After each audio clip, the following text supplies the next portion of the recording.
성도 여러분 안녕하십니까? 이정현 지사님 잘 들리세요? 예, 잘 안 들리신다 그래서 더 크게 할까요, 지사님? 괜찮으세요? 네네네. 제가 예전에 교회 다녔을 때 우리 노인들 특히 잘 안 들리셔서 크게 해야 되는 것을 많이 좀 배웠는데 제가 조금 더 크게 하도록 하겠습니다. 네. 교회 와서 예배 드릴 때 찬양하고 또 설교 들어야 되는데 잘 못 들으면 사실 이게 진정한 예배가 좀 되기가 좀 어렵지 않나 그렇게 생각이 듭니다. 그래서 그런 부분은 어려움 당하지 않도록 제가 좀 더 목소리 크게 하고 또 이 볼륨도 더 크게 하도록 하겠습니다. 우리 오늘 반가운 우리 손님이 오셨는데요. 우리 전성수 집사님과 함께 오신 손님이신데 홍콩에서 오신 한국분이십니다. 네, 환영합니다. 네네. 아마 무슨 용무가 있어서 오신 것 같은데요. 화요일 이 화요 기도회 때 이렇게 오실 정도면 굉장한 믿음의 소유자 아닌가 그렇게 생각이 들고 너무너무 환영하고 감사합니다. 오늘 말씀은 저희가 성경 통독을 계속하고 있지 않습니까? 그래서 내일부터 하는 이어지는 말씀인 레위기 후반부 그리고 민수기 전반부 이렇게 두 성경책을 살펴보는 시간으로 하겠습니다. 우리 성도님들 이제 화요일 설교는 항상 이제 성경 통독을 하는 범위를 다루기 때문에 그냥 이렇게 넉넉히 보시는 것보다는 꼭 설교 노트를 준비를 해 오시면 좋을 것 같아요. 설교 노트가 준비가 안 되신 분은 본인이 가져온 성경책에 이렇게 동그라미를 좀 치시면 좋겠습니다. 적어도 제가 할 때는 이 성경책마다 중요한 성경절들을 말씀드릴 거고 그 한 장에 포인트를 좀 잡아 드리겠습니다. 그리고 간단하게 요약을 좀 해드릴 텐데요. 전체를 다 다루긴 어렵지만 군데군데 좀 다루면서 다른 건 몰라도 그 부분은 꼭 이렇게 통독을 하시면서 조금 더 주의 깊게 보시면 좋겠다 그런 생각을 좀 해봤고 그래서 본인 성경 오늘 가지고 오신 부분에 제가 이렇게 요약해드리는 그 성경절을 체크해 주시면 감사하겠습니다. 오늘은 레위기 17장부터 민수기 8장까지 살펴보겠습니다. 모두 19장으로 되어 있는데요. 중요한 부분을 설명하면서 지나가려고 합니다. 3분씩 잡아도 거의 1시간이 되기 때문에 오늘도 사경의 연속이다 이렇게 생각하시고 마음을 단단히 드셔주시면 감사하겠습니다. 레위기는 먼저 우리 담임 목사님께서 잘 이렇게 설명해 주셨지만 제사장들에게 레위인들에게 주어진 지침서 이렇게 이해하시면 될 것 같고요. 출애굽기의 연속입니다. 창세기, 출애굽기, 레위기잖아요. 출애굽기의 마지막이 성막이 완성되는 것으로 끝납니다. 그리고 자연스럽게 레위기 첫 부분에 여호와께서 회막에서 모세를 부르시고 뭐 하라고 부르셨을까요?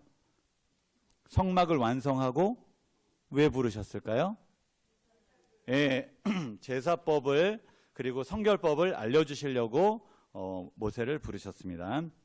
그래서 지난 시간에 담임 목사님께서 요약해 주신 1장부터 16장까지는 제사법을 다루고 있고 이 시간 오늘 저와 함께 볼 17장부터 27장엔 성결법에 대해서 성결된 삶을 어떻게 살아야 하는가, 거룩한 삶, 구별된 삶을 어떻게 살아야 하는가에 대해서 말씀드리겠습니다. 먼저 2월 7일 레위기 17, 18, 19장을 다루게 되는데요. 17장 희생제물을 들이 아닌 바깥에 들이 아닌 회막 어기로 끌고 와서 잡으라 이렇게 말씀하셨고요. 피를 먹지 말라 말씀하셨습니다. 18장 가증한 풍속, 특히 가나안 땅의 풍속과 규례를 행하지 말라 이렇게 경고하셨습니다. 19장 이스라엘 자손에게 너희는 거룩하라 이렇게 말씀하셨습니다. 자, 지금부터 17장을 좀 간단하게 요약하겠습니다. 제가 그냥 요약하는 것보다 성경절을 한번 읽고 그 다음에 요약하면 좋을 것 같습니다. 먼저 3절부터 같이 읽겠습니다. 쭉 같이 성경줄 읽으시면 돼요. 시작. 이스라엘 집의 모든 사람이 소나 어린 양이나 염소를 진영 안에서 잡든지 진영 밖에서 잡든지 먼저 회막문으로 끌고 가서 여호와의 성막 앞에서 여호와께 예물로 드리지 아니하는 자는 피 흘린 자로 여길 것이라. 그가 피를 흘렸은즉 자기 백성 중에서 끊어지리라. 그런즉 이스라엘 자손이 들에서 잡던 그들의 제물을 회막 문 여호와께로 끌고 가서 제사장에게 주어 화목제로 여호와께 드려야 할 것이요, 그들은 전에 음란하게 섬기던 숫 염소에게 다시 제사하지 말 것이니라. 이는 그들이 대대로 지킬 영원한 규례니라. 아멘. 이스라엘 자손이 지금 들에서 짐승을 잡았다. 이것은 뭘 의미하냐면요, 그 고기의 일부를 우상 숭배에 바쳤다라는 것을 의미합니다. 이스라엘 자손이 오랫동안 애굽에서 종살이를 했죠. 그들의 삶에 우상 숭배가 스며들어 있었습니다. 특히 순염소는 풍요와 다산을 상징하는데 애굽의 주요 우상 가운데 하나였습니다. 하나님께서 이러한 우상 숭배의 습관을 방지하고자 본 규례를 명하신 것입니다. 들에서 잡는 것을 금지하셨습니다. 우리가 이 말씀을 보면서 우리 안에 스며든 우상 숭배는 무엇인가 라는 생각을 하시면서 성경을 읽으면 참 좋겠다, 그런 생각을 해봤습니다. 레위기 18장을 살펴보겠습니다. 같이 읽겠습니다. 시작. 너희는 너희가 거주하던 애굽 땅의 풍속을 따르지 말며 내가 너희를 인도할 가나안 땅의 풍속과 규례도 행하지 말고 너희는 내 법도를 따르며 내 규례를 지켜 그대로 행하라. 나는 너희의 하나님 여호와니라. 너희는 내 규례와 법도를 지키라. 사람이 이를 행하면 그로 말미암아 살리라. 나는 여호와이니라. 아멘. 구원받은 이스라엘 백성에게 요구되는 것은 구별된 삶이었습니다. 저희가 지난 시간 금요일에 배웠던 믿음으로 말미암는 의에 대해서 다뤘던 내용하고 똑같죠. 구원받은 사람에게는 하나님이 요구하시는 삶이 있어요. 구원받지 않은 사람에게 이러한 삶을 요구하는 것은 무리죠, 무리. 근데 구원받았으니 그에 합당한 사람으로 살아가라. 그에 맞게 살아가라. 과거 애굽에서 익숙했던 습관들을 버려야 했습니다.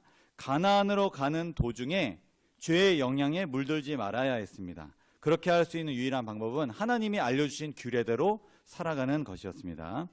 광야에서 지낸 40년은 구원받은 이스라엘 자손을 훈련시키고 개발시키기 위한 최선의 방법이었습니다. 만약에 하나님께서 사람을 한순간에 변화시켜 주셨다면 그것은 훈련받고 품성을 개발하는 일이 없어졌을 것입니다. 우리는 이 말씀을 보면서 가나안 땅의 규례, 이방의 풍속, 이것을 행하지 말라, 이것을 보시면서 광야와 같은 이 세상에서 내가 훈련받고 품성을 개발하는 이 과정, 내가 포기하지 말아야지. 이스라엘 백성들도 수십 년에 걸쳐서 훈련을 받았던 것처럼 나도 고되고 내 품성이, 내 성격이, 내 지금까지 과거 습관이 한 번에 변하지 않는다고 뭐라고 하지 마시고 꾸준하게 열심히 그렇게 계속 노력해 주시는 저와 여러분이 되기를 바랍니다. 19장을 살펴보겠습니다. 같이 읽어볼게요. 시작. 너는 이스라엘 자손의 온 회중에게 말하여 이르라. 너희는 거룩하라. 이는 나 여호와 너희 하나님이 거룩함이니라. 머리칼을 둥글게 깎지 말며 수염 끝을 손상하지 말며 죽은 자 때문에 너희의 살에 문신을 하지 말며 무늬를 놓지 말라. 나는 여호와이니라. 유대인들은 이 수염을 남성다움이라고 이렇게 생각을 했습니다. 그리고 대단한 자부심을 가졌대요. 그런데 손상된 수염은 그 사람이 이방신의 신봉자임을 나타내는 것으로 당시는 그렇게 이해됐습니다. 하나님께서는 이스라엘 자손이 이방인의 습관을 따르는 것을 원하지 않으셨어요. 그런데 이것을 좀 잘못 해석해서 현대인들의 면도 습관, 미용에 적용하는 것은 부적절합니다. 문신은 그 자체로는 부도덕한 습관이 아닙니다. 관습이 아닙니다. 그런데 분명히 하나님의 백성들에게는 별로 쓸모가 없습니다. 왜냐하면 그 자체가 하나님의 형상을 훼손하는 것이기 때문에 그렇습니다. 우리는 이 말씀을 이렇게 보면서 나는 세상 습관에 동화되고 있는 부분은 없는가? 나는 그냥 사람들이 좋다 말하니까 그것이 인기 있고 뭐 잘 드러내고 예쁘게 보이고 이런 것 때문에 나는 그것을 무비판적으로 그냥 자연스럽게 따라가고 있지는 않는가 생각해 보면 좋겠습니다. 2월 8일 레위기 20장부터 22장에 있는 내용입니다. 20장은 반드시 죽여야 하는 죄를 언급하고 있습니다. 몰렉이나 우상에게 절하는 거, 무당, 마법을 쓰는 자, 부모를 저주하고 근친상간, 수음 간통하는 죄를 죽이라 이렇게 얘기를 했습니다. 21장입니다. 제사장이 지켜야 할 규례를 말씀하십니다. 몸에 장애가 있는 제사장은 제사를 드릴 수 없다라고 말씀하셨습니다. 22장입니다. 성물을 먹을 수 있는 자, 먹을 수 없는 자를 구별하셨습니다. 하나님께 제물을 드릴 때 흠이 없는 곳으로 드려라 이렇게 말씀하셨습니다. 그리고 여호와께 예물을 드릴 때는 기쁘게 받으시도록 하라 이렇게 말씀하셨습니다. 20장에 있는 내용 읽어보겠습니다. 시작. 너는 이스라엘 자손에게 또 이르라. 그가 이스라엘 자손이든지 이스라엘에 거류하는 거류민이든지 그의 자식을 몰렉에게 주면 반드시 죽이되 그 지방 사람이 돌로 칠 것이요 누구든지 남의 아내와 간음하는 자 곧 그의 이웃의 아내와 간음하는 자는 그 간부와 음부를 반드시 죽일지니라. 너희는 내가 너희 앞에서 쫓아내는 족속의 풍속을 따르지 말라. 그들이 이 모든 일을 행함으로 내가 그들을 가증히 여기노라. 이 레위기 20장에서는 극악한 범죄를 집중적으로 열거하고 있습니다. 그것을 크게 둘로 나누면 첫째는 우상숭배이고 둘째는 성적인 음란입니다. 죄로부터 이 분리되는 문제, 이 거룩은 단순히 윤리적이고 도덕적인 문제가 아닙니다. 영원한 삶과 죽음을 결정짓는 문제입니다. 우리는 이 말씀을 보면서 아직 내가 속된 것, 이 거룩하지 않은 부분은 우리 삶에 어떤 게 있는가라는 생각을 해보면서 단순히 윤리적 차원, 교회에서 이렇게 어떤 수준 높게 이렇게 가르치네, 그게 아니라 삶과 죽음을 갈라놓는 것이라는 생각을 가졌으면 좋겠습니다. 21장을 읽어보겠습니다. 시작. 제사장은 그의 백성의 어른인즉 자신을 더럽혀 속되게 하지 말지니라. 아론에게 말하여 이르라. 누구든지 너의 자손 중 대대로 육체에 흠이 있는 자는 그 하나님의 음식을 드리려고 가까이 오지 못할 것이니라. 하나님께서 제사장들에게 세 가지 자격을 요구하셨습니다. 첫 번째는 신체에 흠이 없는 것, 두 번째는 삶의 모본이 되는 것, 세 번째는 하나님을 섬기는 것을 최우선으로 하는 것, 이렇게 세 가지를 요구했습니다. 그런데 다른 것들은 다 이해가 됩니다. 지도자들에게 요구하는 것이 모본을 보이고 그리고 하나님을 최우선으로 섬기고 이것은 그냥 기본적으로 당연히 그래야지라고 생각이 드는데 신체적으로 흠이 없어야 하는 것은 왜 주어졌을까? 신체적으로 장애를 입거나 자들이 부정하거나 저주를 받은 걸까요? 제사장 직분의 거룩함을 상징하기 위해서 주어졌습니다. 그러므로 과거에 주어진 의식법에 들어가기 때문에 지금은 유효하지 않습니다. 예를 들어 제가 어떤 장애가 있거나 불편함이 있다면 그것 때문에 제가 목회직을 하지 못하는 그런 일들은 이제 없겠죠. 이것은 하나님의 일을 맡은 자들은 그만큼 성결과 순수 그리고 완전히 요구된다라는 것을 의미합니다. 우리가 이 레위기 21장 이 부분을 읽으면서 나에게 맡겨진 거룩한 직분을 나는 성결하게, 순수하게 그리고 완전하게 잘 감당하고 있는지, 누가 뭐라고 하지 않으면 그냥 적당히 하고 있는지 생각을 해봐야 할 것입니다. 레위기 22장을 읽어보겠습니다. 시작. 아론과 그의 아들들과 이스라엘 온 족속에게 말하여 이르라. 이스라엘 자손이나 그 중에 거류하는 자가 서원 제물이나 자원 제물로 번제와 더불어 여호와께 예물로 드리려거든 기쁘게 받으심이 되도록 소나 양이나 염소의 흠 없는 수컷으로 드릴지니 흠 있는 것은 무엇이나 너희가 드리지 말 것은 그것이 기쁘게 받으심이 되지 못할 것임이니라. 하나님께 예물을 드릴 때 흠없고 온전한 동물을 드려야 한다라고 했습니다. 어떻게 보면 제사장이 상징하는 것, 예표하는 것은 예수 그리스도, 그리고 제물이 예표하는 것도 예수 그리스도. 그래서 온전한 동물을 드려야 합니다. 이것은 흠이 있는 동물은 하나님께 바쳐질 수 없다라는 것은 이 제물이 이제 하나님을 상징하기, 예수님을 상징하기도 하지만 제물을 드리는 사람의 마음이 온전해야 함을 또 보여줍니다. 저희가 뭐 헌금을 예를 들어 드릴 때도 그냥 지갑에서 딱 꺼내서 드리는 것과 하나님이 내게 주신 것 중에 가장 좋은 것으로 그 중에서 구별해서 드리려고 할 때 저희가 그럴 때 마음이 거기에 담겨지지 않습니까? 그런 것처럼 이렇게 뭐 아무 양이나 드리면 되지. 하나님 가장 좋은 걸 좋아하시네. 뭐 이런 느낌으로 하는 게 아니라 우리의 마음, 하나님이 나에게 베푸신 구원과 사랑과 은혜를 기억하면서 가장 좋은 것을 다시 하나님께 드리려고 하는 그런 마음이 중요하다라는 것입니다. 우리는 이 말씀 보면서 신령과 진정으로 예배를 드리고 있는가? 내가 받은 구원과 은혜와 사랑을 나는 기억하고 있는가라고 생각해 보면 좋겠습니다. 2월 9일에는 레위기 23, 24, 25장을 다루고 있습니다. 23장에서는 여호와께서 거룩한 절기를 지키라고 말씀하십니다. 절기들이 많이 나오는데요. 이 부분은 담임 목사님께서 레위기 전반부에 설명해 주셨기 때문에 생략하겠습니다.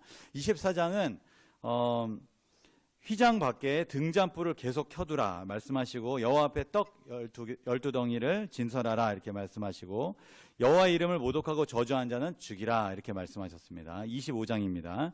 7년마다 땅의 안식력을 지키고 그리고 50년마다 희년이 되면 자유를 선포하라. 그리고 토지법, 가옥법, 그 가난한 자에 대한 어떤 규례들을 언급했습니다. 23장을 읽어보겠습니다. 시작. 이스라엘 자손에게 말하여 이르라. 이것이 나의 절기들이니 너희가 성회로 공포할 여호와의 절기들이니라. 엿새 동안은 일할 것이요 일곱째 날은 쉴 안식일이니 성회의 날이라. 너희는 아무 일도 하지 말라. 이는 너희가 거주하는 각처에서 지킬 여호와의 안식일이니라. 아멘.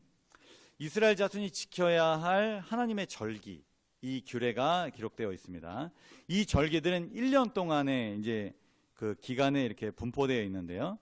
하나님께서 베푸신 구속, 축복의 역사를 나타내고 있습니다. 그렇다면 이 절기를 지키면서 뭘 되새겨야 할까요? 하나님이 우리에게 베푸신 사랑과 은혜, 우리를 구원하신 부분들을 기억하고 관계가 회복되는 것이 이 절기를 지키는 의미입니다. 이 절기들은 성회로 공포되어서 일단 아무 노동 못하게 했습니다. 왜 일 못하게 했을까요? 일하면 돈 버는 데 집중해야 되잖아요. 거기에 에너지를 써야 되잖아요. 그렇기 때문에 그 에너지를 아껴서 어디에 써야 된다 말씀하실까요? 하나님과 관계가 더 돈독해지고 회복되는 것, 그분의 사랑과 은혜를 묵상하고 기억하는 것, 그렇게 찬양하고 기념하고 되새기고 그 은혜로 충만해지는 그런 시간으로 활용하도록 하나님은 요구하셨습니다.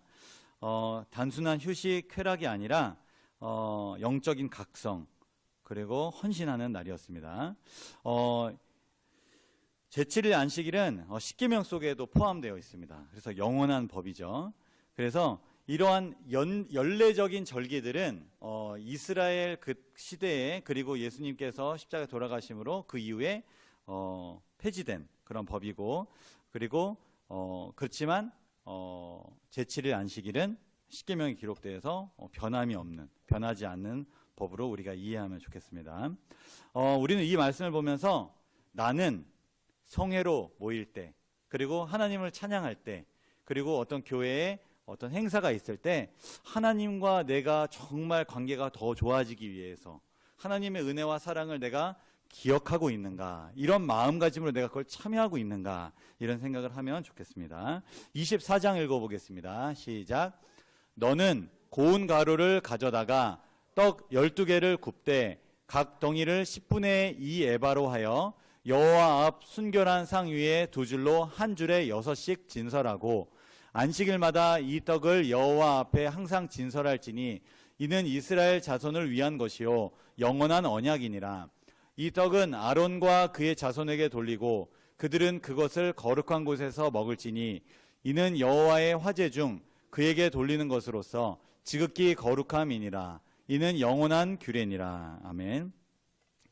밀이 떡이 되는 과정을 누가 이렇게 좀 정리를 했는데요. 첫 번째, 한 알의 밀이 땅에 떨어져 죽어야 한다. 두 번째, 곡식은 낫으로 죽어야 한다. 세 번째, 도리깨로 타작하면서 맞아 죽어야 한다. 네 번째, 바람으로 키질을 당해서 죽어야 한다. 다섯 번째, 맷돌에 갈려서 죽어야 한다. 여섯 번째, 반죽하는 과정에서 이렇게 짓눌리고 뭉개져 죽어야 한다. 일곱 번째, 뜨거운 솥에 들어가서 타 죽어야 한다. 제대로 이 한 알의 밀알이 떡이 되는 과정은 죽음의 연속입니다. 예수 그리스도께서는 생명의 떡이십니다. 그분께서 생명의 떡이 되시기 위해서 이 땅에서 많은 죽음을 경험하셨습니다. 희생하시고 봉사하시고 포기하시고 그렇게 하시면 누군가에게 맛있는 떡이 되기 위함이셨습니다. 떡은 사람의 필요를 충족시키고 생명을 유지시켜 줍니다. 마찬가지로 우리가 하나님의 말씀을 연구할 때 성령의 도우심을 구하고 이 영양분이 내 삶에 영생을 줄 수 있도록 그렇게 기도해야 하겠습니다. 그리고 우리가 그 영양분을 받아서 이 땅에서의 죽어가는 삶, 다시요, 정확하게 매일매일 죽는 삶, 자아를 포기하는 삶, 거룩해져 가는 삶을 사는 과정을 포기하지 않기로 결심하는 시간이 되면 좋겠습니다. 25장을 읽겠습니다. 시작. 만일 너희가 말하기를 우리가 만일 일곱째 해에 심지도 못하고 소출을 거두지도 못하면 우리가 무엇을 먹으리요 하겠으나 내가 명령하여 여섯째 해에 내 복을 너희에게 주어 그 소출이 3년 동안 쓰기에 족하게 하리라. 토지를 영구히 팔지 말 것은 토지는 다 내 것임이니라. 너희는 거류민이요 동거하는 자로서 나와 함께 있느니라. 아멘. 하나님께서 안식년 규례를 제정하셨습니다. 이유를 찾아보니까 크게 세 가지가 있습니다. 첫 번째는 휴경, 이 밭을 놀려서 땅의 자양분을 증가시켜서 땅의 생산성을 높이는 이유가 하나 있고요. 두 번째는 이스라엘 백성을 재물의 탐욕으로 보호하기 위함입니다. 그리고 세 번째는 안식년 기간 동안 쉬니까 그 쉬는 동안 하나님과의 소원해졌던 관계를 회복하게끔 그런 이유들이 있습니다. 그리고 희년이 갖는 가장 중요한 의의는 자유의 선포입니다. 이스라엘 백성들이 하나님의 백성이 됐기 때문에 모두가 다요. 어느 누구에게 속할 수 없고 자유롭게 되는 것. 그리고 땅도 하나님께 속하여 있기 때문에 이 사실을 우리가 기억하기 위해서 희년이라는 제도를 하나님께서 명하셨습니다. 우리는 안식년과 희년을 이렇게 보면서 우리의 주인은 하나님이시다. 내 자녀까지, 내 가족까지 모두 다 하나님의 자녀임을 우리가 기억하고 우리는 맡겨진 것들을 잘 관리하는 청지기임을 우리가 기억하면서 이 장을 넘어가면 좋겠습니다. 2월 10일엔 레위기 26장과 27장을 살펴볼 수 있습니다. 26장은 여호와의 규례를 지키면 상을 받고 그렇지 않으면 벌을 받을 것이라고 말씀하셨고요. 27장 서원 예물의 값을 정해서 바치라. 가축 중 처음 난 것은 하나님의 것이다. 그리고 하나님께 온전히 바친 것은 무르지 못한다. 그리고 10분의 1은 여호와의 것이다. 이렇게 말씀하셨습니다. 레위기 26장을 읽어보겠습니다. 시작. 너희가 내 규례와 계명을 준행하면 내가 너희에게 철 따라 비를 주리니 땅은 그 산물을 내고 밭의 나무는 열매를 맺으리라. 그러나 너희가 내게 청종하지 아니하여 이 모든 명령을 준행하지 아니하며 내 규례를 멸시하며 마음에 내 법도를 싫어하며 내 모든 계명을 준행하지 아니하며 내 언약을 배반할진대 내가 이같이 너희에게 행하리니 곧 내가 너희에게 놀라운 재앙을 내려 폐병과 열병으로 눈이 어둡고 생명이 쇠약하게 할 것이요 너희가 파종한 것은 헛되리니 너희의 대적이 그것을 먹을 것임이며. 아멘. 하나님께서 이 상을 받는 조건과 벌을 받는 조건, 이거에 대한 규례 계명을 얘기를 하셨습니다. 이거에 대한 여부는 순종을 하느냐 안 하느냐 하는 것입니다. 예를 들어 보겠습니다. 이 가전제품이 여기 이렇게 딱 있다 이렇게 한번 상상해 보겠습니다. 여기 보면 이제 사용 설명서가 주로 이제 같이 옵니다. 이 사용 설명서에 기록된 대로 사용하면 기능을 온전히 다 활용할 수 있게 되죠. 그런데 이거는 절대 하면 안 됩니다. 띵 X자를 해놓은 거를 따라하면 어떻게 될까요? 망가지죠. 문제가 생깁니다. 마찬가지로 사람도 사용 설명서가 있습니다. 근데 그 사용 설명서대로 따르면 건강하고 맑고 아주 좋게 잘 지낼 수 있습니다. 그런데 이 사용 설명서대로 안 살면 어떻게 될까요? 아프고 문제가 생기고 그렇게 되는 것은 당연한 것입니다. 하나님께서 상과 벌에 대한 규례를 주신 것은 사용 설명서와 같다, 이렇게 이해하시면 좋을 것 같습니다. 하나님께서 사용 설명서대로 활용하지 못하면 어떤 마음을 가지실까요? 마치 이렇게 환자들을 이렇게 대하는 좀 잘못된 양심을 가진 분들이, 아, 저분이 아파야 내가 더 잘 살 수 있지, 이렇게 생각하는 그런 느낌이 아니라, 하나님께서 그래, 나중에 뭐 돌아오면 고쳐주면 되지, 뭐 이런 느낌이 아니라, 그렇게 사용 설명서대로 살아가지 않는 모습을 보면서 징계를 내리십니다. 그리고 그렇게 살면 안 된다라고 말씀하시고 경고하시고 혼내십니다. 그 이유는 사랑하기 때문에 그렇습니다. 포기하지 않는 것입니다. 그런데도 끝까지 완강하게 고집하면 하나님은 애써 놔주십니다. 자유의지를 존중하시기 때문입니다. 우리는 이 말씀을 보면서 하나님의 규례와 명령과 이런 법도들이 하나님 왜 이렇게 못하는 게 많아요? 내가 하고 싶은데 왜 못하게 하세요? 그게 아니라 사람이 원래 지어진 하나님께서 사용설명서를 만드실 자격이 있으시죠. 그 하나님이 원하시는 대로 살아가는 것이 최고의 행복임을 우리가 또 깨닫고 또 경험하고 실천하면 좋겠습니다. 레위기 27장입니다. 시작. 이스라엘 자손에게 말하여 이르라. 만일 어떤 사람이 사람의 값을 여호와께 드리기로 분명히 서원하였으면 너는 그 값을 정할지니 내가 정한 값은 20살로부터 60살까지는 남자면 성소의 세겔로 은 50세겔로 하고, 그러나 서원자가 가난하여 내가 정한 값을 감당하지 못하겠으면 그를 제사장 앞으로 데리고 갈 것이요, 제사장은 그 값을 정하되 그 서원자의 형편대로 값을 정할지니라. 이스라엘 백성들이 자원하여 서원하는 경우가 있습니다. 서원이 뭐죠? 네, 하나님께 뭔가를 드리는 겁니다. 다짐하고 헌신하고 그리고 바치기로 이렇게 하는 것입니다. 왜 그렇게 하냐면 하나님을 기쁘시게 하려는 자발적인 마음에서 우러나오는 것입니다. 주로 뭘 드렸냐면 사람, 가축, 가옥, 토지를 여호와께 드렸습니다. 사람을 드린다고 해서 희생제물로 드리는 게 아니고요, 자신을 이렇게 서원해서 이렇게 하나님께 또 구별하는 그런 삶이죠. 그런데 이렇게 서원하기로 했는데 감당할 능력이 없을 때, 이럴 때 어떻게 할까요? 그때는 진심으로 결심을 하고 하나님께 서원을 했어요. 그런데 그런 형편이 조금 어려워지거나 힘들어져서 그걸 감당할 수 없게 됐어요. 그럼 어떻게 할까요? 네, 죄송하지만 네, 하나님 이해해 주세요. 그럴까요? 여기서는 이런 얘기가 나오는데요. 제사장에 의해서 액수를 다시 책정하게 했습니다. 하나님에 대한 헌신은 액수의 문제가 아니라 마음과 정성의 문제인데, 삶이 그렇게 됐으니 그거는 그 형편은 참작하겠다라는 것이죠. 제사장은 그것을 결정할 수 있는 권한을 위임을 받았습니다. 자기가 결정하는 게 아니고요, 제사장에게 상의를 드리는 거예요. 네, 갑자기 무슨 생각이 나지만 위험할 것 같아서 말하지 않겠습니다.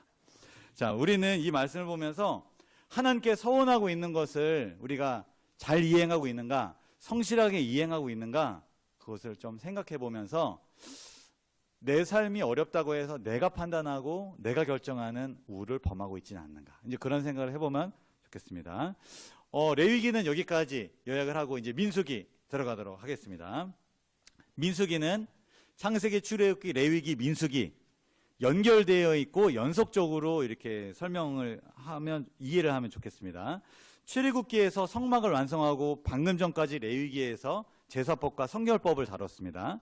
그리고 난 다음에 이제 민수기에서 가나안 땅으로 들어갈 공식적인 준비를 하는 과정에 이 민수기가 기록이 되어 있습니다. 이 민수기를 히브리 성경은 광야에서라는 제목으로 기록하고 있습니다. 민수기라는 말은 무슨 뜻이죠? 네, 백성들의 수를 세는 책 이렇게 되는데요. 여기는 광야에서, 히브리 성경 광야에서라고 기록되어 있는데요. 왜냐하면 이스라엘 백성들이 대부분의 생활을 광야에서 보냈기 때문에 광야에서 일어난 일들을 민수기가 기록하고 있기 때문에 그렇게 이해하면 좋을 것 같습니다. 그렇다면 민수기라고 기록한 이유는 두 차례에 걸쳐서 인구조사를 실시했고요. 그 외에 많은 숫자들이 등장합니다. 그래서 숫자가 많이 나오는구나, 민수기로 해야 되겠다, 이렇게 해서 제목을 그렇게 붙였습니다. 2월 11일 민수기 1, 2, 3장을 다루게 될 것입니다. 1장은 이스라엘 20세 이상 군대 입대할 남자 수를 파악하라 라고, 계수하라 라고 나오고요. 레위인은 인구조사에서 제외합니다. 그리고 레위인에게 맡겨진 사명과 임무를 말씀하십니다. 다시 말씀드리면 싸움에 나갈, 전쟁에 할 그 군인들 숫자를 이제 세는 건데, 거기서 레위 지파는 제외했다. 레위에게는 다른 임무를 주었기 때문에 제외했습니다. 2장 보겠습니다. 여호와께서 진영 편성 방법을 알려주십니다. 그리고 가운데 이 성막을 주변으로 동서남북에 이렇게 세 지파끼리 해서 이렇게 행진하고 그렇게 나아가게끔 했습니다. 그리고 3장입니다. 아론의 네 아들 중 2명이 제사장의 직분을 받고, 레위인은 제사장을 도와 성막에서 심호하라고 합니다. 그리고 레위의 자손을 계수를 하고요. 그 후손들이 맡아서 하는 일을 배정합니다. 1장을 살펴보겠습니다. 시작. 너희는 이스라엘 자손의 모든 회중 각 남자의 수를 그들의 종족과 조상의 가문에 따라 그 명수대로 계수할지니, 이스라엘 중 20세 이상으로 싸움에 나갈 만한 모든 자를 너와 아론은 그 진영별로 계수하되, 계수된 자의 총계는 60만 3,550명이었더라. 아멘. 이스라엘 자손이 출애굽한 지 만 1년, 이제 2년째로 접어들었습니다. 그동안 이스라엘 자손이 시내산에서 체류하면서 그들의 삶에 필요한 종교, 도덕, 사회의 각종 율법을 계시를 받고 성막을 건축했습니다. 이 출애굽기 이야기죠. 출애굽의 감격에 이 도취된 그들에게 필요한 것이 뭐냐면, 빠른 시간 안에 가나안에 들어가는 것이 아니고 하나님 중심의 경건한 삶에 뿌리를 내리는 것이었습니다. 이것이 토대가 되지 않은 상황에서 가나안에게 들어가면 그곳에 있는 사람들이 가졌던 신앙의 나쁜 감화를 받아서 금방 타락하고 금방 방종하는 삶으로 바뀔 것이 분명했습니다. 그래서 이스라엘 자손에게 훈련의 시간이 필요했습니다. 이스라엘 자손을 계수한 것은 진을 치고 행진하고 질서 정연하게 가기 위해서 필요한 작업이었습니다. 군대를 조직하고 재편성하기 위함이었고요. 계시함을 받을 수 있는 자격은 20세 이상 싸움에 나갈 만한 자입니다. 참고로 20세가 넘었어도 싸움에 할 수 없는 허약하거나 장애인이거나 이런 사람들은 계수되지 못하였습니다. 우리는 이 말씀을 보면서 나는 영적으로 건강한가? 나는 영적인 싸움에 싸울 만한 그런 건강을 소유하고 있는가? 내 삶은 하나님이 주신 건강 원칙과 모든 삶이 조화롭게 균형지게 잘 살아가고 있는가? 이런 것들을 기억해 보면서 영적으로 더 성숙하고 강건해야 되겠다, 이런 결심을 하면 좋겠습니다. 민수기 2장을 보겠습니다. 시작.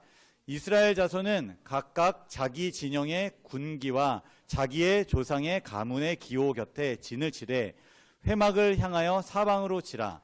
그 다음에 회막이 레위인의 진영과 함께 모든 진영의 중앙에 있어 행진하되, 그들의 진친 순서대로 각 사람은 자기의 위치에서 자기들의 길을 따라 앞으로 행진할지니라. 이스라엘 자손이 여호와께서 모세에게 명령하신 대로 다 준행하여 각기 종족과 조상의 가문에 따르며 자기들의 길을 따라 진 치기도 하며 행진하기도 하였더라. 아멘. 이스라엘 자손이 이 회막을 향하여 사방으로 동서남북으로 이렇게 배치되어 있습니다. 행진을 할 때도 모든 이스라엘 자손이 이 진영의 중앙에 있었습니다. 이러한 편성, 이 행군 편성이 두 가지 의미를 갖고 있는데요. 첫 번째는 하나님께서 이스라엘 자손과 동행하시고 그들과 함께 하신다. 그리고 그들을 보호하시고 도우신다. 이것을 의미하고요. 두 번째는 하나님 중심의 삶. 하나님 중심의 모든 이스라엘 백성들이 다 단결해야 된다. 하나님이 구심점이 되어야 한다라는 것입니다. 그렇게 됐을 때 우리가 그 두 가지를 기억했을 때 이스라엘 자손은 승승장구 모든 전쟁에서 또 승리를 했습니다. 그런데 그것을 잃어버렸을 때 하나님이 구심점이 되지 못하고 하나님이 우리를 보호하고 계심을 의심하거나 두려워했을 때 무기력하고 또 비참한 결과들을 얻게 되었습니다. 우리가 이것들을 보면서 이런 생각을 하면 좋겠어요. 하나님은 우리 가정의 구심점이신가? 하나님은 내 삶의 중심이신가? 라는 생각을 해보면서 나는 왜 이렇게 힘들고 어렵지? 내 삶의 주인이 나로 바뀌었나? 세상으로 바뀌었나? 내 삶의 주인은 하나님이신가? 라는 생각을 우리가 좀 되새기고 다시 중심을 회복하고 하나님의 보호하심과 인도하심을 간구하는 마음을 가졌으면 좋겠습니다. 민수기 3장입니다. 시작. 보라, 내가 이스라엘 자손 중에서 레위인을 택하여 이스라엘 자손 중에 태를 열어 태어난 모든 마지를 대신하게 하였은즉 레위인은 내 것이라. 처음 태어난 자는 다 내 것임은 내가 애굽 땅에서 그 처음 태어난 자를 다 죽이던 날에 이스라엘의 처음 태어난 자는 사람이나 짐승을 다 거룩하게 구별하였음이니 그들은 내 것이 될 것임이니라. 나는 여호와이니라. 6월절 사건을 우리가 기억해 보겠습니다. 애굽에서 처음 태어난 자는 다 죽임을 당했지만 이스라엘에서 태어난 자는 하나님께서 또 명하신 대로 순종한 자는 생명이 보존되었습니다. 그러므로 하나님께서 이스라엘에 처음 태어난 것에 대한 소유권을 주장하셨습니다. 마찬가지로 하나님께서 이스라엘의 모든 처음 태어난 자를 대신해서 레위인을 선택을 하셨습니다. 왜 레위인을 선택했냐면 아론의 금송아지 사건 숭배할 때 여기에서 이 전적으로 헌신한 그 지파 이 레위인을 하나님께서 선택하신 것입니다. 그래서 모든 처음 태어난 자를 대신해서 당신의 것으로 이 레위인을 선택하신 것입니다.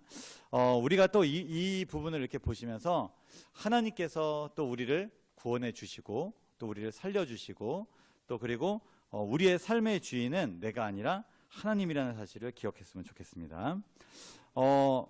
민수기 4장, 5장, 6장입니다. 4장에서는 여호와께서 고핫, 게르손, 므라리 자손에게 역할과 하는 일을 주십니다. 그리고 또한 회막에서 복무하는 레위인 8,580명을 등록시키십니다. 그리고 5장에서는 여호와께서 부정한 자들은 진영 밖으로 내보내라고 말씀하십니다. 잘못에 대한 것, 죄에 대한 보상의 값을 정해주시고 간통한 아내를 밝혀내는 방법과 그 절차를 알려주십니다. 6장에서는 나시린이 행해야 할 규례와 법을 알려주시고요. 제사장이 백성에 대하여 축복하는 것을 알려주십니다. 4장을 함께 읽어보겠습니다. 시작. 모세와 아론과 이스라엘 지휘관들이 레위인을 그 종족과 조상의 가문에 따라 다 계수하니 30세부터 50세까지 회막 봉사와 매는 일에 참여하여 일할 만한 모든 자, 곧 그 계수된 자는 8,580명이라. 그들이 할 일과 짐을 매는 일을 따라 모세에게 계수되었으며 여호와께서 모세에게 명령하신 대로 그들이 계수되었더라. 아멘. 하나님께서 이 회막 봉사를 좀 더 효율적이고 질서 있게 수행할 수 있도록 레위 세 자손에게 하나님께서 업무를 이제 주시고 이제 구체적으로 일을 주십니다. 그런데 이 레위인들, 이 성막에서 봉사할 수 있는 이 사람의 나이가 나옵니다. 나이가 30세부터 50세까지입니다. 군대에 입대할 수 있는 나이 20세보다 10살이나 더 많은 거예요. 이것은 이걸 의미합니다. 성막 봉사는 젊음, 힘, 패기 이것으로 하는 것이 아니라 신중함 그리고 정신적인 성숙함이 요구된다라는 것입니다. 연륜이 있고 경륜이 있어야 한다라는 것이죠.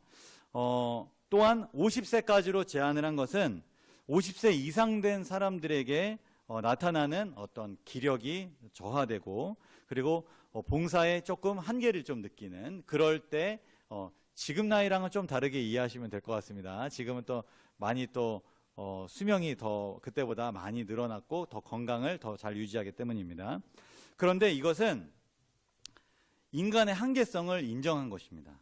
아무리 거룩한 일에 동참하는 사람이라 할지라도 인간의 유한함을 극복하기는 어렵다라는 것입니다. 레위인들이 이 성막에 머물러 있는 동안 제사장들 업무를 이제 도와 봉사를 했고, 그리고 성막의 짐을 운반하는 일들을 했습니다. 그렇기 때문에 힘이 필요도 했고, 그리고 정신적인 성숙함과 그 규율, 이 지침을 잘 따라서 해야 되기 때문에 가장 건강하고 가장 안정되고 가장 힘있게 일할 수 있는 그 나이대의 사람들을 이 봉사의 직을 주었다는 겁니다. 우리는 이 부분을 읽으면서 내가 가장 좋을 때, 그것이 나이가 됐든 하루의 시간이 됐든 가장 좋을 때, 그때 하나님을 위해서 그 시간을 써야 한다라는 것입니다. 에너지 다 쓰고 할 일 다 하고 내가 필요하고 좋은 거 다 하고 짜투리 시간, 남는 시간, 자기 전에, 그럴 때 잠깐 하나님과 관계를 갖는 것이 아니라 가장 좋은 시간, 가장 집중력이 좋을 때, 가장 내가 아끼는 시간을 하나님께 드려야 한다라는 것입니다. 민수기 5장을 보겠습니다. 시작. 제사장이 저주의 말을 두루마리에 써서 그 글자를 그 쓴 물에 빨아넣고 여인에게 그 저주가 되게 하는 쓴 물을 마시게 할지니 그 저주가 되게 하는 물이 그의 속에 들어가서 쓰리라. 이 법은 질투와 의심으로 가정과 사회가 파괴되는 것을 방지하기 위해 하나님께서 만들어주신 법입니다. 진실을 밝히고 가정의 평화를 사수한다라는 측면에서 비록 아내가 순결하다고 증명되더라도 아내를 의심했던 남편은 죄가 되지 않습니다. 약간은 이게 뭔가 이런 이해하실 수 있을 것 같아요. 그런데 이렇게 생각해 보면 좋을 것 같아요. 남편으로부터 그 아내가 이 법에 따라서 했을 때 받을 정신적 충격은 얼마나 지울 수 없는 상처로 남게 될 것인가, 이렇게 생각해 보면 좋을 것 같아요.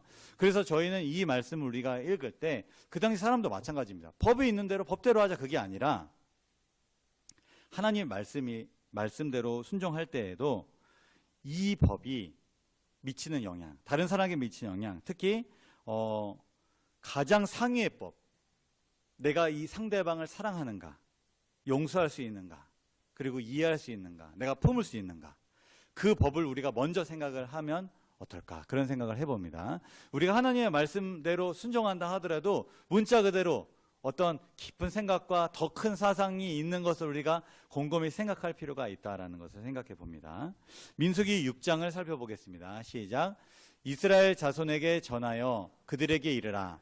남자나 여자가 특별한 서원 곧 나시린의 서원을 하고 자기 몸을 구별하여 여호와께 드리려고 하면, 나시린에 관련된 규례입니다. 서원이고요. 나시린이라는 말은 구별된 자, 성별되어 하나님께 바쳐진 자, 세상과 분리된 자라는 의미입니다. 세상적 욕망을 끊어버리고 여호와께 헌신하기로 서원한 사람을 나시린이라고 말합니다. 남녀를 불문하고 누구나 일정 기간 혹은 평생 동안 나시린이 될 수 있었습니다. 민수기 6장에서는 자원하여 나시린이 될 자들이 지켜야 할 법을 설명하고 있는데요. 이걸 정리하면 세 가지로 요약할 수 있습니다. 첫 번째는 포도나무 소산, 독주를 금할 것. 두 번째는 머리털을 깎지 말 것. 세 번째는 시체 접촉으로 인해 부정케 말 것. 이 세 가지를 제시하고 있습니다. 현대인을 살아가는 나시린, 어떻게 살아가면 좋을까요? 이런 은거는 지금은 의미가 없죠. 하나님께 헌신하고 봉사하기 위해서 자신을 구별하는가. 갑자기 그분 생각이 납니다. 제가 예전에 다녔던 교회 한 집사님께서 며칠 전에 통화를 했는데 뭔가를 만들어서 이렇게 나눠주는 걸 굉장히 좋아하세요. 그래서 어떤 교회에 있는 걸 싸서 주는 게 아니고 본인이 만들어서 이렇게 챙겨드립니다. 이분은 신앙 때문에 교회 오는 게 아니라 관계나 어떤 이런 부분 때문에 더 오시는, 좀 신앙이 약하신 분들을 더 집중적으로 더 이렇게 다 챙겨주시는데요. 그분이 저한테 그런 말을 하세요. 목사님, 돈 아깝다는 생각이 들면 봉사 못합니다. 그분이 기초생활 수급자로 사시는 분이거든요. 근데도 돈 생각을 안 하고 막 나눠주세요. 그런 거 보면 연세가 많으시거든요. 이제 80 근처 되셨을, 이제 80 정도 되셨을 거예요. 44년인가 5년생으로 제가 기억하니까요. 그런데 그분이 저는 돈을 생각하지 않습니다. 그리고 간장도 큰 거 사놓고, 그리고 뭐도 사놓으면 소금도 한 포대 사놓고, 그렇게 해야 가격을 생각을 안 해야 하지, 그때그때 필요할 때 하면 이거 나 돈 없는데 그런 생각이 들어서 봉사를 못합니다, 이렇게 얘기를 하신다고 그래요. 현재를 살아가는 이 성도들에게 봉사하고 헌신하기 위해서 자기를 구별하는 것입니다. 아까워하지 않고, 그리고 믿음으로 끝까지 선하게 대쟁투를 살아가고 치열하게 살아가는 겁니다. 이것을 했을 때 내게 어떤 유익이 있고 그런 걸 따지는 것이 아니라 하나님의 명령을 믿음으로 순종하는 것입니다. 그렇게 살아갈 때 우리는 나시린의 서약이 우리의 삶에도 의미가 있겠다, 이런 생각을 해봅니다. 마지막으로 민수기 7장과 8장을 보겠습니다.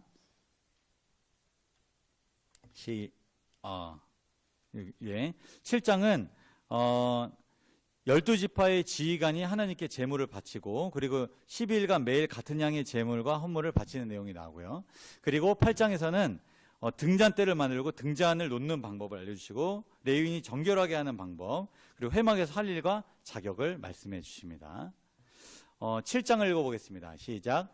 이스라엘 지휘관들 곧 그들의 조상의 가문의 우두머리들이요, 그 지파의 지휘관으로서 그 계수함을 받은 자의 감독된 자들이 헌물을 드렸으니 그것을 그들에게서 받아 레위인에게 주어 각기 직임대로 회막 봉사에 쓰게 할지니라. 아멘. 이스라엘 지휘관들이 하나님께 예물을 드렸습니다. 그 예물은 어디에 쓰였냐면 레위인의 생계와 회막 봉사를 위해서 사용되었습니다. 직분을 맡은 자들, 이 지휘관들이 성직자들을 존중하고 예물을 드리는 것은 하나님께 드리는 거랑 같은 일이었습니다.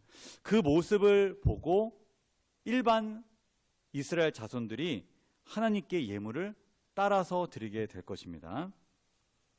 마찬가지로 우리 교회 공동체가 돌아가는 것은 우리가 직분 맡은 자들이 모본을 보여주고 헌신하는 모습을 보여줄 때 성도들이 그 모습을 보고 나도 저렇게 살아야 하는데, 저렇게 사는 것이 맞는데, 그렇게 생각하면서 하나님께 헌신할 때 이 교회가 이렇게 돌아가는 것입니다. 그리고 그것을 받은 레위인이 이건 하나님의 제물이고 하나님께 바쳐진 것을 내가 성심성의껏 아껴서 사용할 때 이것이 교회 공동체가 나타낼 수 있는 가장 아름다운 모습입니다.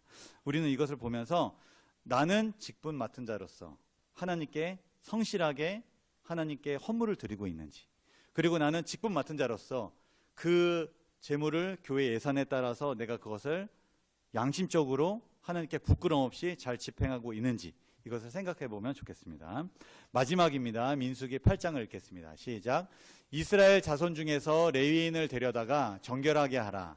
너는 이같이 하여 그들을 정결하게 하되 곧 속죄의 물을 그들에게 뿌리고 그들에게 그들의 전신을 삭도로 밀게 하고 그 의복을 빨게 하여 몸을 정결하게 하고 아론이 이스라엘 자손을 위하여 레위인을 흔들어 바치는 제물로 여호와 앞에 드릴지니 이는 그들에게 여호와께 봉사하게 하기 위함이라. 정결이란 뜻은 도덕적으로나 영적으로 혼합이나 더러움이 없는 상태를 말합니다. 하나님께 속한 사람이 갖춰야 할 조건 또는 자질을 말합니다. 정결이요. 하나님께 속한 바 된 이 레위인이 정결의식을 하는 것, 이것은 하나님께 바쳐졌다라는 것을 공적으로 표현하는 일입니다. 요제란 이렇게 흔들어 드리는 제사입니다. 하나님께 자신의 모든 것을 바친다라는, 흔들어 드리는 것을 이 의미가 내포되어 있습니다.